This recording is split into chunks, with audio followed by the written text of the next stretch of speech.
Oke, mari kita lanjutkan saja ceritanya seperti biasa. Yang belum tekan tombol like, bantu Mimin terlebih dahulu tekan tombol like-nya. Terima kasih. Bab 1061 sampai bab 1064. Hua Duo menahan senyumannya. Orang lain tidak tahu betapa tidak tahu malunya Li Fugui. Tapi dia sangat berpengalaman. Anak ini seringkali mampu mengambil sikap moral yang tinggi dengan segera, meninggalkan orang lain tanpa jalan keluar. Sama seperti orang seperti Sun Soukang, meski hatinya tercela. Tapi di depan orang luar, dia masih ingin menjadi perempuan jalang dan mendirikan lengkungan peringatan. Sekarang, meskipun dia benar-benar ingin makan tahu yuzen, tetapi Li Fugui tiba-tiba menunjukkannya di depan banyak orang, dia hanya bisa menyerah. Li Fugui melihat Sun Soukang diam, jadi dia tersenyum dan berkata, "Direktur Sun, mengapa Anda tidak menjawab ketika saya mengajukan pertanyaan? Apakah saya sudah memperlihatkan wajah Anda dan Anda tidak tahu bagaimana menjawab saya?" Sun seluruh tubuh Soukang gemetar. Jika dia bisa mengalahkan anak ini, dia tidak akan ragu untuk menyinggung keluarga Gongyang dan mencekik bajingan kecil ini sampai mati. Sambil berpikir seperti ini, Sun Soukang menahan amarahnya sebanyak mungkin dan berkata kepada Li Fugui kata demi kata, "Bajingan kecil, karena kamu ingin menggeledah tubuhnya, ayolah, hari ini aku ingin melihat apakah kamu dapat menyingkirkannya, tubuh, cari ponselnya." Li Fugui mengangguk buru-buru dan berkata sambil tersenyum, "Oke, kalau begitu aku akan melakukannya." Dia berkata, Li Fugui tiba-tiba mengedarkan vitalitas di tubuhnya, dan tubuhnya seperti kilat. Sebelum Sun Soukang sempat bereaksi, dia mengeluarkan ponsel dari Sun Soukang. Setelah meletakkan ponselnya di meja seberang, Li Fugui berkata sambil tersenyum, "Direktur Sun, saya benar-benar minta maaf, mengapa saya mencari orang yang salah?" Setelah mengatakan itu, Li Fugui berkata kepada Yuzen, "Yuzen, kamu sebaiknya pergi dan beritahu aku, Xiaona atau orang tua itu, tolong cari. Aku akan mencari, jangan sampai Direktur Sun bilang aku menutupimu lagi, bukannya." Li Fugui tidak mau mencari. Kuncinya adalah dia khawatir ketika dia mencari Yuzen, Sun Soukang akan menemukan kesempatan untuk menghancurkan teleponnya secara langsung. Meski sebagian orang yang hadir mencurigai Sun Soukang, namun mereka tidak memiliki bukti yang lengkap, sehingga tidak bisa yakin 100% bahwa kematian di gunung tersebut pasti ada hubungannya dengan Sun Soukang. Tapi Li Fugui sekarang sangat yakin akan hal ini, lagi pula. Dia tahu segalanya tentang aktivitas psikologis Sun Soukang tadi. Orang tua ini harus mengatakan bahwa metodenya sangat kejam. Untuk mengkonsolidasikan statusnya di Biro ke-6, dia bahkan memprovokasi konflik antara keluarga Gongyang dan Biro ke-6, menyebabkan kedua belah pihak memulai pertempuran sengit sehingga dia bisa mendapatkan keuntungan darinya dan menyingkirkannya. Ngomong-ngomong, Saudari Ming, dengan niat jahat seperti itu, jika dia tidak mengambil kesempatan untuk membuatnya sedikit menderita hari ini, dia mungkin yang menderita di masa depan. Pikirkan ini, Li Fugui hanya menarik kursi dan duduk di samping meja tempat ponsel Sun Soukang diletakkan. Sun Soukang segera memahami maksud Li Fugui. Meskipun matanya berdarah karena kebencian, dia tidak dapat menemukan cara untuk mengatasi perilaku Li Fugui. Pada saat ini, peti mati di gunung dibawa langsung ke aula utama. Ketika peti mati itu mendarat, Xiaona tidak bisa menahan tangisnya dan bergegas menuju peti mati. Ayah Xiaona, San Cheng, melangkah maju dengan cepat dan terus menghibur Xiaona. "Xiaona, jangan menangis. Kami pasti akan membalaskan dendam paman kelimamu." San He dan yang lainnya menyeka air mata mereka saat melihatnya. Semua maju untuk menghiburnya. Tetapi lelaki tua itu masih duduk di sofa paling depan, dengan wajah gelap, dan berkata-kata demi kata, "Oke, sekarang anggota utama keluarga kita ada di sini, dan dua wakil direktur Biro ke-6 juga ada di sini. Tuan Kuil Yuk Suguan kebetulan ada di sini. jadi saya akan memberitahu Anda beberapa hal secara detail. Saya, Gongyang Kaitai, telah menjadi kepala keluarga Gongyang. Saya tidak pernah melakukan apapun yang mengganggu kuil Yuxu, dan untuk game ke-6, saya memiliki hati nurani yang bersih. Tetapi kali ini, putri saya dan Li Fugui baru saja melakukan perjalanan jauh. Tetapi hal ini menyebabkan serangkaian perselisihan, yang menyebabkan kerugian bagi kota Honghe dan keluarga kami. Kami akan menanggung semuanya konsekuensinya, dan kami juga akan menjelaskan dampaknya terhadap jutaan orang di kota Honghe. Tetapi sekarang, seseorang memiliki motif tersembunyi dan ingin menggunakan masalah ini untuk memicu perang sengit. Saya tidak akan pernah membiarkannya terlihat. Namun, saya menepati janji saya, siapapun yang melakukan ini hari ini, selama orang yang membunuh anak saya bisa diserahkan, saya bersedia memperlakukannya seolah-olah itu tidak pernah terjadi. Lagi pula, saya tidak ingin masalah ini berlanjut, untuk berkembang ke arah yang lebih buruk. Tetapi jika dia tidak mengatakan apa-apa, keluarga Gongyang kami akan segera melakukan penyelidikan. Begitu pembunuhnya ditemukan, kami tidak hanya akan membunuhnya, orang yang membunuh anak saya dipotong-potong, dan aku akan memotong orang di balik layar menjadi beberapa bagian. Kata-kata Gongyang Kaitai sangat nyaring, kuat, dan berdampak. Jantung Sun Soukang mulai berdetak kencang, dan sudut matanya terus tertuju pada ponselnya. Pada saat ini, tanpa diduga, ponsel Li Fugui tiba-tiba berdering, dan nada dering yang keras dengan cepat memenuhi seluruh aula. Ketika semua orang mendengar suaranya, mereka semua mengalihkan perhatian mereka ke Li Fugui. Pikiran Sun Soukang berpacu dengan cepat, dan dengan sedikit kebencian di matanya, dia bertanya dengan dingin kepada Li Fugui, apakah kamu tidak akan bangun dan mengambilnya? Li Fugui tidak akan meninggalkan telepon Sun Soukang dengan mudah. Dia duduk tak bergerak di kursi, hanya tersenyum pada Sister Ming dan berkata, Sister Ming, bisakah Anda menjawab panggilan untuk saya? Ngomong-ngomong, nyalakan speaker ponsel agar semua orang dapat mendengar percakapannya. Sister Ming mengangguk dan dengan santai setelah melakukan panggilan dan menjawab, speakerphone baru saja dihidupkan. Namun tanpa diduga suara Janda Liu terdengar dari ujung telepon yang lain. Janda Liu sedang sibuk di tambang akhir-akhir ini dan merasa bosan. Kebetulan dia kembali ke desa kemarin sore dan mengobrol dengan Li Xiuling dan yang lainnya tentang Li Fugui. Setelah kembali ke tambang, dia terus berpikir bahwa hari sudah malam dan dia ingin mengobrol baik dengan Li Fugui. Melihat teleponnya terhubung, Janda Liu bertanya ragu-ragu, Fugui, apakah kamu sibuk? Li Fugui mendengar suara Janda Liu, jadi dia tersenyum dan berkata, Saudari Liu, saya tidak ada pekerjaan saat ini. Oleh ngomong-ngomong, apakah kamu ada hubungannya denganku? Li Fugui khawatir tentang sesuatu yang terjadi di tambang. Janda Liu terkikik dan berkata, apa yang kamu pikirkan? Bolehkah aku meneleponmu jika tidak terjadi apa-apa? Aku hanya sudah lama tidak bertemu denganmu dan merindukanmu. Kamu benar-benar anak kecil yang tidak berperasaan. Saat kamu keluar, kamu tidak akan tahu cara menelepon ke rumah. Xiuling mengeluh kemarin, mengatakan bahwa kamu harus mengajak gadis penjual bunga dan Tuan Xiao untuk bersenang-senang dan bersenang-senang. Aku bilang begitu, bukan orang seperti itu, kamu pasti melakukan sesuatu yang serius. Wajah Li Fugui memerah.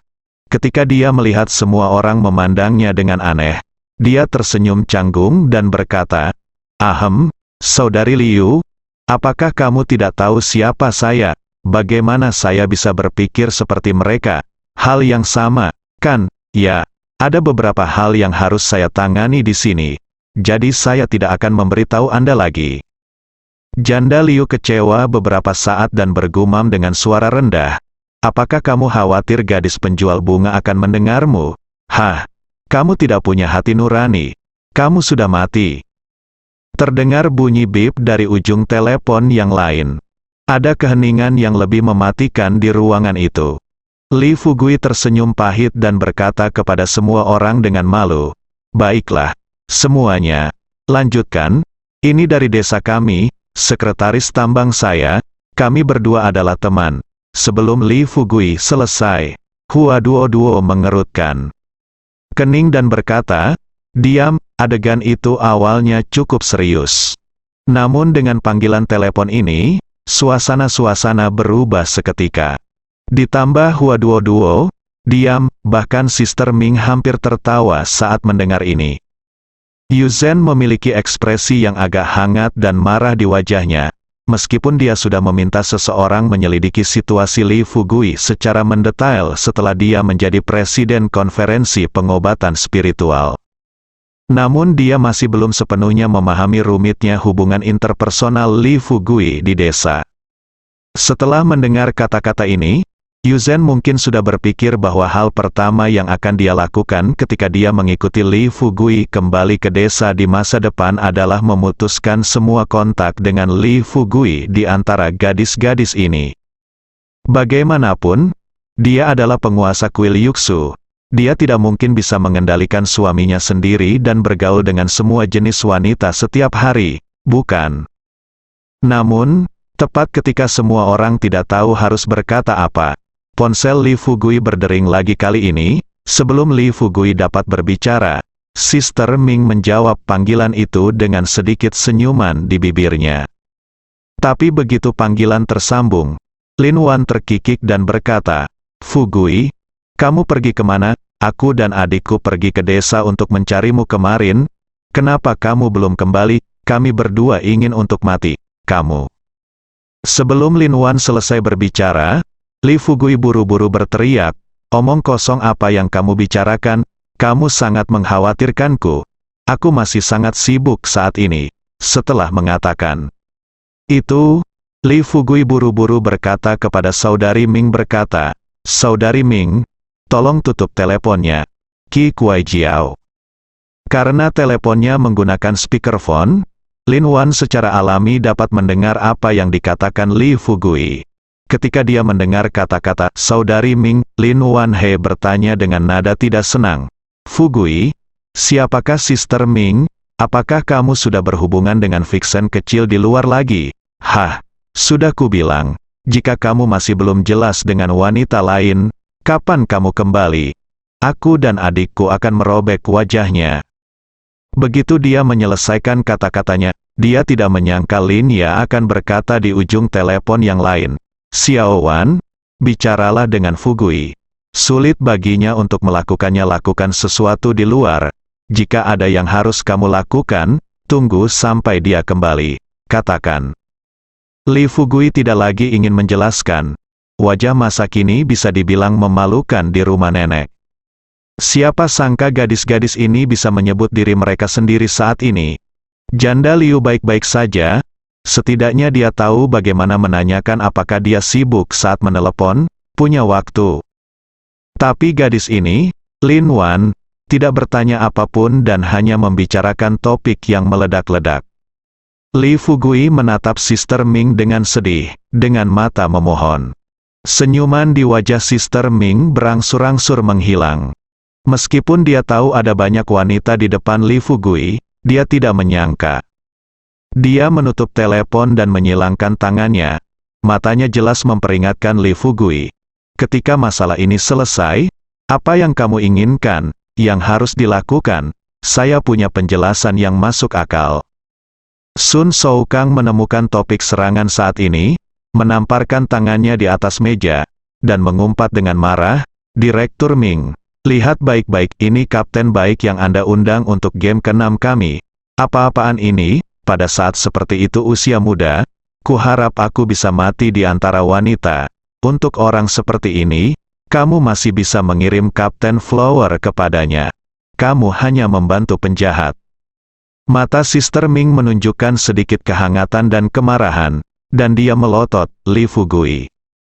Li Fugui tahu dia malu dan tidak bisa menjelaskannya. Jadi dia hanya berkata kepada Sun Shoukang, "Direktur Sun, bisakah kita menyelesaikan masalah keluarga lelaki tua itu dulu? Sekarang peti mati sudah ada di depan kita. Siapa yang harus saya lakukan? Bergaul dengannya? Sepertinya dia ada hubungannya dengan masalah ini. Tidak masalah kan? Lagi pula, saya belum mendapatkan sertifikat dari siapapun. Dan sekarang saya baru saja berbicara dengan beberapa orang lagi. Pacar, apakah kamu masih belum yakin? Jika kamu benar-benar tidak bahagia, aku akan memperkenalkanmu kepada beberapa gadis juga, teman. Tetapi prasyaratnya adalah kamu tidak boleh memberitahu istrimu. Aku masih takut istriku akan datang ke rumahku. Lalu, sambil berkata, ponsel Sun Soukang berdering. Episode kecil tadi langsung disela oleh nada dering ponsel Sun Soukang. Semua orang segera menjadi tenang dan melihat ponsel Sun Soukang. Sun Soukang tiba-tiba berdiri dan hendak berjalan menuju ponselnya. Tetapi Gong Yang Kaitai berkata dengan dingin, "Wakil Direktur Sun, karena ponsel saudara Fugui dijawab oleh orang lain, sebaiknya biarkan orang lain yang menjawab ponsel Anda, Kaitai." Baru saja menyadari bahwa Sun Soukang berencana menghancurkan ponselnya. Sun Soukang tidak memperhatikan apa yang dikatakan Gong Yang Kaitai. Dia bergegas menuju Li Fugui. Sebelum dia bisa mencapai meja, San He, San Shui dan San Cheng bergegas menuju Li Fugui bersama-sama. Di depannya, menghalangi jalan Sun Soukang. Sun Soukang berdiri diam, mengerutkan kening, menatap ketiga orang di depannya dan berkata, "Apa yang ingin kamu lakukan? Tahukah kamu bahwa tidak semua orang bisa menjawab panggilan di inning ke-6? Biar ku beritahu, setelah inning ke-6 siap memanggil kita tetapkan misi." Saat Sun Soukang sedang berbicara, Li Fugui tiba-tiba berdiri. Sosoknya seperti kilat, bergegas menuju Sun Soukang, dan dengan cepat menunjuk ke arah Sun Soukang dengan jarinya. Ketika Sun Soukang berdiri tak bergerak, Li Fugui memberi isyarat diam kepada semua orang, lalu menyelipkan jarinya untuk menyambungkan telepon dan menyalakan speaker ponsel. Segera setelah itu, Li Fugui mencubit tenggorokannya, mengeluarkan nada yang sama seperti Sun Soukang, dan bertanya dengan suara yang dalam, "Apa yang kamu lakukan?" Menghadapi pertanyaan tersebut, Sun Souyuan buru-buru berkata, "Sepupu, saya akhirnya menghubungi Anda. Saya telah mengirim seseorang untuk bergegas masuk sekarang. Kami berada di dekat Istana Sungai Merah.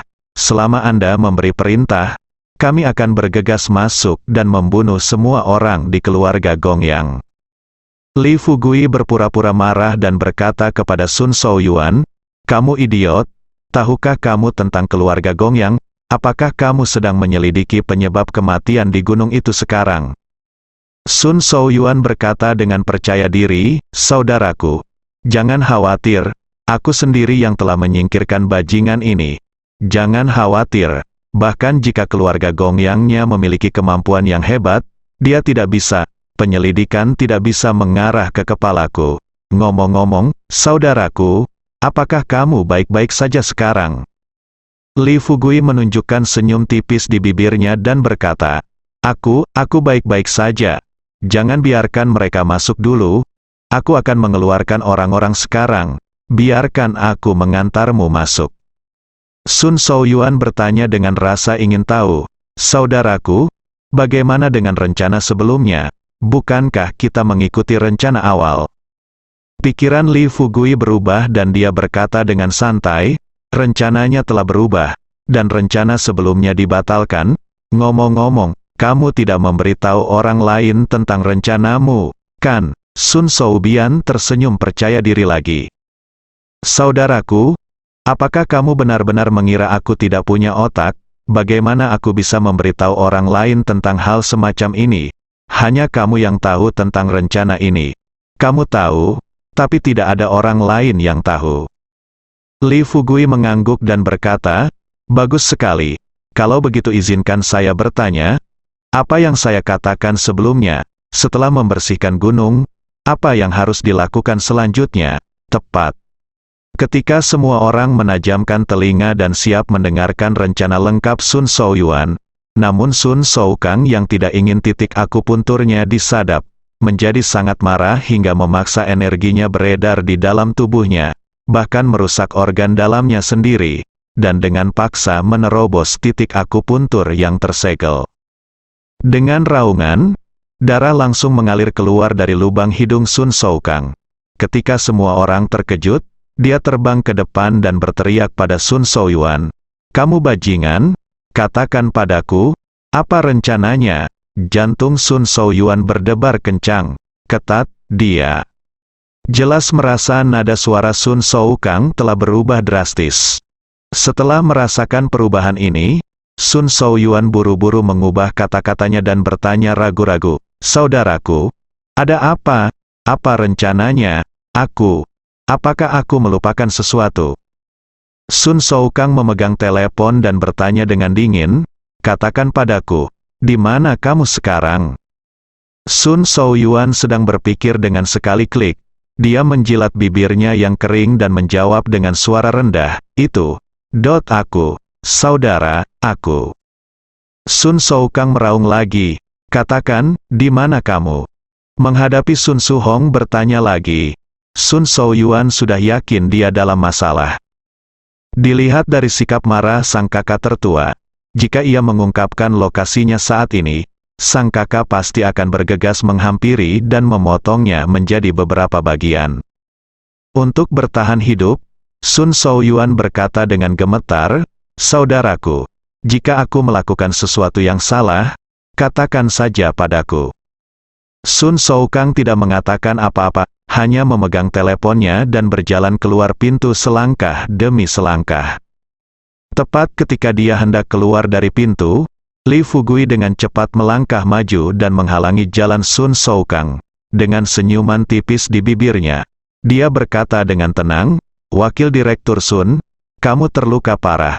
Lebih baik jangan pergi keluar dan serahkan masalah menemukan saudaramu langsung kepada bawahanku." Gong Yang Kaitai juga mendengus dingin dan menatap San Shui dan yang lainnya.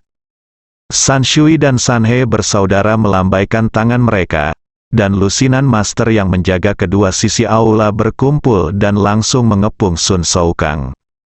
Sun Shou-kang terkejut. Dia tahu hari ini akan menjadi hari yang buruk. Ketika ia ingin mengedarkan vitalitasnya dan terlibat dalam perjuangan hidup dan mati, ia berhasil melarikan diri dari kerumunan, kemudian menemukan Sun Shou-yuan dan membunuhnya terlebih dahulu. Namun begitu tubuhnya mulai mengedarkan energinya, dia merasakan sakit yang menusuk di perutnya, lalu seteguk darah muncrat dari mulutnya. Dengan senyuman tipis di bibirnya, Li Fugui berkata terus terang, "Wakil Direktur Sun, kamu sebaiknya istirahat dan memulihkan diri sekarang. Titik akupuntur yang saya ketuk sudah cukup kuat jika Anda bisa menerobosnya. Sekarang Anda masih ingin mengedarkan vitalitas Anda. Ini bukankah kami akan menyebabkan kerusakan sekunder pada tubuh Anda?" Wakil Direktur Sun mengepalkan tinjunya. Sejak dia memasuki game ke-6, dia tidak pernah berpikir bahwa suatu hari dia akan ditipu sampai mati oleh rakyatnya sendiri. Li Fugui melihat bahwa Sun Shou-kang tidak memiliki kemampuan untuk melawan. Tapi demi keselamatan, dia tetap berkata kepada Kaitai, "Orang tua, tolong jaga orang ini dengan baik, dan biarkan aku, Yu Zhen dan paman-paman ini keluar dan mengambil alihat." Sun Shou-yuan membawanya, dan kemudian kebenaran akan terungkap. Kaitai mengangguk. Xiaona buru-buru berkata, "Aku ikut juga." Li Fugui melambaikan tangannya dan berkata, "Tidak, sebaiknya kamu lindungi orang tua itu. Duo-duo, ikut aku, atau aku akan tetap mentraktir Kapten Sun, tidak terlalu familiar." Hua Duo-duo memandang Sister Ming, dan setelah menerima anggukan setuju dari Sister Ming, dia berdiri dan mengikuti Li Fugui. San Shui dan San He membawa selusin master dari keluarga Gongyang dan mengikuti Li Fugui keluar dari aula Kaitai. Begitu mereka meninggalkan gerbang, San He berkata kepada Li Fugui, "Wah, kali ini aku membuat kesalahan. Kalian lihat jelek, tapi saya tidak menyangka itu mengandung energi yang sangat besar. Ngomong-ngomong, bisakah Anda memberitahu kami, bagaimana Anda mendapatkan ide untuk membawa Xiaona ke Gunung Yuksu?" Li Fugui berkata sambil tersenyum masam, kamu bertanya padaku. Paman, kalau iya, aku akan malu menanyakan hal ini. Yang lain tidak tahu apa yang terjadi hari itu? Tahukah kamu, bukankah aku baru saja mengatakan beberapa patah kata kepada keponakanmu? Anda sebaiknya menunjukkan perlindungan Anda terhadap anak sapi dengan jelas dan tiba-tiba, bawa ratusan prajurit kuno untuk mengepung saya. Katakan padaku, dalam situasi ini, apa yang akan kamu lakukan jika itu kamu tunggu kematian, atau teruslah membunuh Foya dan benar-benar menjadi tidak cocok dengan keluargamu? Aku ini dianggap sebagai kesulitan bagimu kali ini. Sanhe memutar matanya ke arah Li Fugui dan berbisik, "Nak, jangan mengambil keuntungan dan bertingkah seperti anak baik, dan kita telah mengacaukanmu. Kamu telah mengacaukan kami, kamu tahu, begitukah? Kamu tidak hanya memanfaatkan Xiaona, tetapi kamu juga menjalin hubungan yang mendalam dengan kuil Yuxu." Sebelum Sanhe selesai berbicara, Li Fugui berkata sambil tersenyum masam, "Saya lebih suka tidak memiliki hubungan ini. Tahukah Anda berapa banyak binatang yang dimiliki oleh tuan tua kuil Yuxu? Kekuatan itu, lupakan saja. Apa gunanya memberitahumu ini sekarang? Bagaimanapun, saya telah mengikatkan belenggu di leher saya, dan saya tidak akan menjalani kehidupan yang baik di masa depan." Sanhe terkejut. Dia bertanya, "Apa katamu? Apakah kamu sudah bertemu dengan penguasa lama kuil Yuxu?" Li Fugui mengangguk dan berkata dengan wajar, "Kalau tidak, aku bisa membawa penguasa kuil Yuxu turun gunung. Aku akan memberitahumu, ketika krisis keluargamu terselesaikan, kamu harus memberikan kompensasi yang baik kepadaku. Bagaimanapun, aku bingung." Ini waktunya, kedua bersaudara Sanhe dan San Shui saling memandang. San Shui merendahkan suaranya dan bertanya, "Adik, katakan padaku, bagaimana kamu ingin kami memberikan kompensasi padamu?" Li Fugui menghela nafas dengan santai, "Aku belum memikirkannya, mari kita tunggu sampai waktunya tiba. Ngomong-ngomong, saat kita ngobrol tadi, saya melihat kalian semua saudara-saudara menderita ki dan stasis darah. Tidak heran kalian tidak memiliki anak di usia yang begitu tua.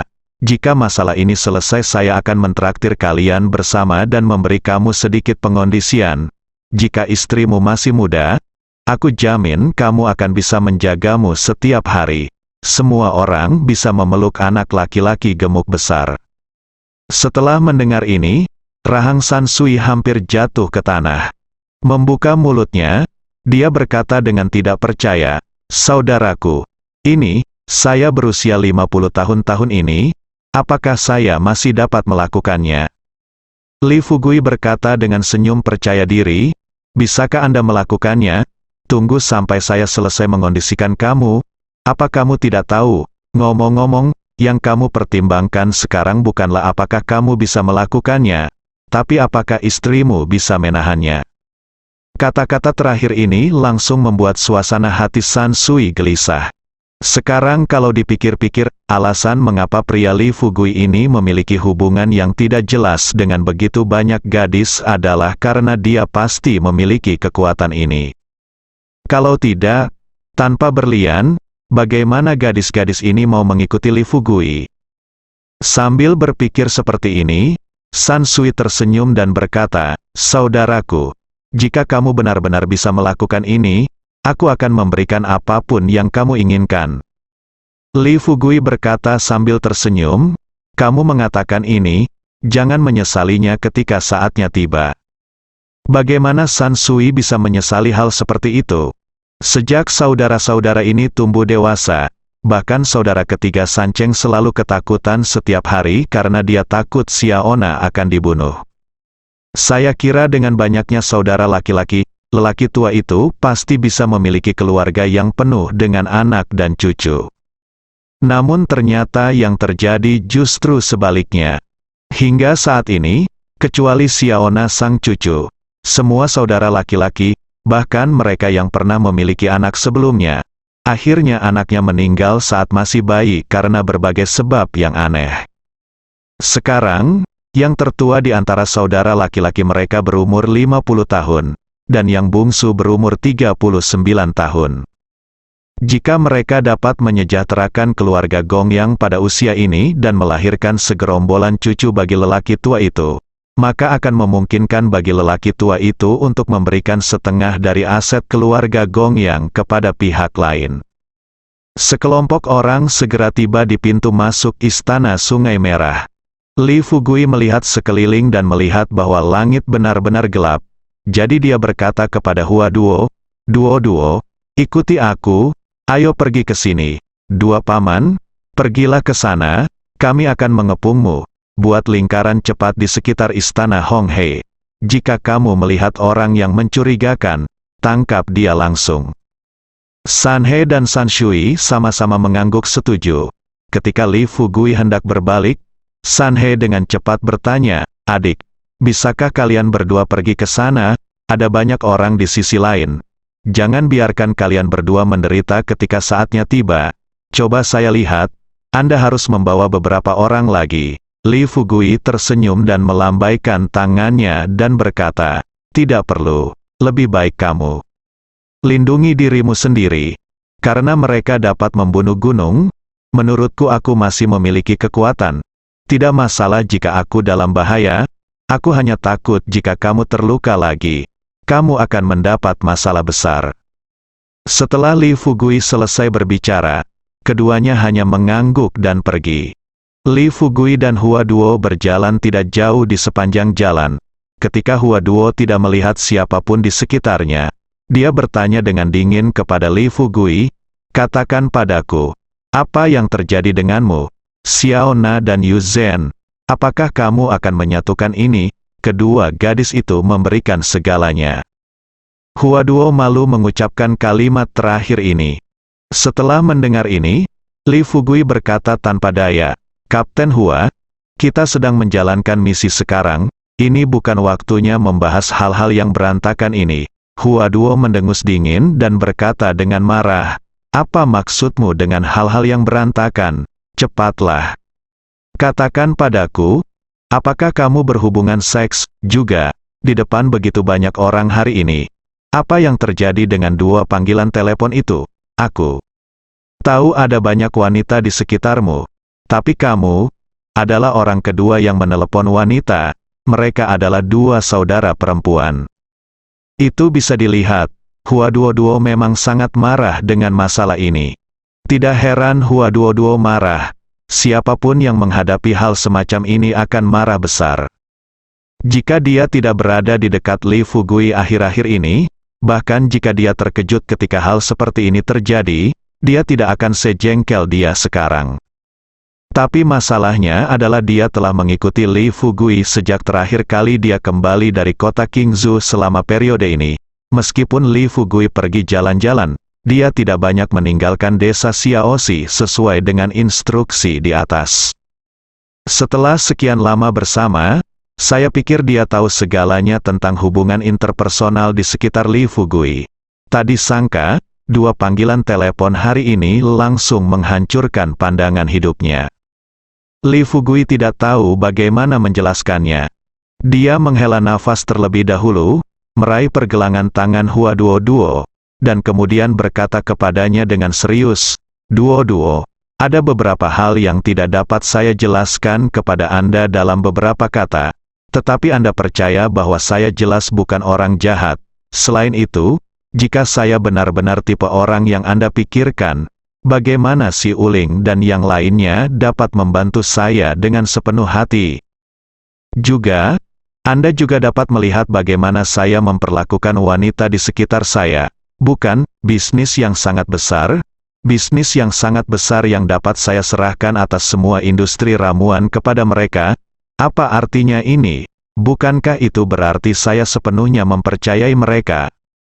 Hua Duo tidak ingin mendengar omong kosong tidak berguna dari Li Fugui ini. Dia melepaskan tangannya dari tangan Li Fugui dan mengerutkan kening. "Jangan katakan ini padaku. Ya, bagaimanapun juga, aku dapat melihat bahwa kamu, selama kamu adalah wanita cantik, tidak akan melepaskannya dengan mudah, lulus." Li Fugui berteriak dalam hatinya bahwa dia bersalah. dia merentangkan tangannya dan berkata kata demi kata, Duo, kamu telah berbuat salah padaku. Aku bertanya padamu, kamu telah bersamaku begitu lama. Apa yang telah aku lakukan untuk meminta maaf padamu? Sesuatu tentang dia. Dan Sister Ming, hehe, dia juga cantik, kan? Bisakah Anda melihat apa yang ada dalam pikiran saya untuknya? Jadi, titik temu antara saya dan wanita-wanita di sekitar saya ini, sebagian besar, itu semua dipaksakan. Huaduo hampir memuntahkan sarapannya. Saya telah melihat orang yang tidak tahu malu, tetapi saya belum pernah melihat Li Fugui yang begitu tidak tahu malu. Dia hanya mendengar perempuan dipaksa melakukan hal semacam ini, tapi dia belum pernah mendengar laki-laki dipaksa melakukannya. Selain itu, siapakah Li Fugui? Bahkan dia bukan tandingan wanita yang bisa memaksa Li Fugui berhubungan seks. Jadi mengapa tidak menjadi abadi saja? Bisakah kamu berhenti membuatku sakit? Apakah kamu masih bisa dipaksa? Bisakah kamu memberiku sedikit wajah? Li Fugui tidak ingin terus berselisih dengan Huaduo dalam masalah ini. Setelah Huaduo selesai berbicara, dia buru-buru tersenyum meminta maaf di Huaduo dan berkata, Duo, ini terjadi tiba-tiba. Aku akan minta maaf padamu dulu. Saat aku kembali, aku pasti akan memberimu penjelasan yang memuaskan. Tapi sekarang, aku masih berharap kamu bisa bertarung denganku. Jadilah waspada. Ayo kita coba tangkap Sun Shaoyuan dulu. Huaduo memutar matanya pada Li Fugui, tatapan licik muncul di matanya, lalu merendahkan suaranya dan berkata, kamu benar-benar terlalu pintar. Ingin apakah perlu untuk mencari seperti ini untuk menangkap Sun Shaoyuan? Selain itu, mereka sekarang berada dalam kegelapan dan kita berada di tempat terbuka. Bahkan jika kita sedang mencari, apakah menurutmu kita dapat menemukannya dalam waktu singkat? Li Fugui bertanya dengan tergesa-gesa, saya. Dengar apa yang kamu katakan. Maksudku, sepertinya kamu punya ide bagus.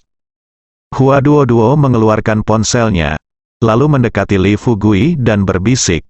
Katakan padanya dengan nada wakil Direktur Sun dan biarkan dia datang ke sini sendirian. Carilah kita tunggu saja dan tunggu dia datang. Tidak bisakah kita menjatuhkannya saja, Li Fugui berkata dengan sedikit khawatir, bagaimana jika aku takut dia tidak akan datang? Huaduo sangat percaya diri, dia tersenyum dan berkata, jangan khawatir, selama kamu tampil bagus, Sun Shaoyuan pasti akan datang. Saat ini, Sun Shaoyuan dan Sun Shaokang hanyalah belalang di tali yang sama. Sun Shaokang baru saja berkata banyak. Dan Sun Shaoyuan mungkin sedang memikirkan kemana harus melarikan diri. Selama Anda mengatakan ingin menemuinya saat ini, Sun Shaoyuan kemungkinan besar akan datang menemui kami. Melihat Huaduo mengatakan ini, Li Fugui tidak banyak berpikir, jadi dia mengangguk dan berkata, oke, telepon aku, dan aku akan memberitahunya. Bersambung.